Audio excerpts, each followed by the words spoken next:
All right, let's talk about how you can split one column into multiple columns within Excel. So here we just have some downloaded data.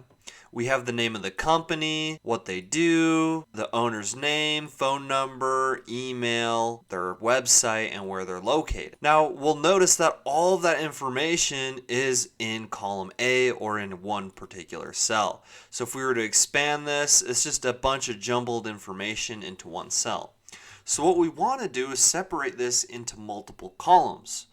And this is helpful when you're analyzing data or trying to filter by something specific. So the way to do this in Excel is pretty simple. First, we'll select the column or the range of cells that we're wanting to divide up into multiple columns. We'll then go over to the data ribbon here at the top and we'll select text to columns.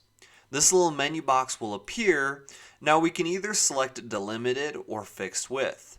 In this case, we notice that each one of these data points is separated by a comma. We can see Acme Plumbing, comma Home Services, comma John, comma phone number, yada yada yada. So we'll go ahead and hit next. And the delimiter we're going to want to set is a comma. And we can unselect the tab. If you've made it this far, don't forget to hit that like button and subscribe if you're really feeling up for it. And then from here, we can simply go ahead and hit finish.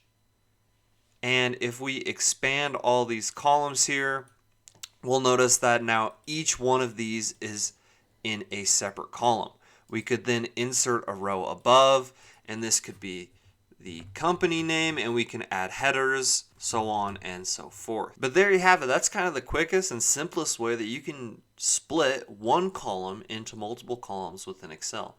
Thank you so much for watching. Please don't forget to smash that like button and subscribe. Thank you, and just have such a great rest of your day.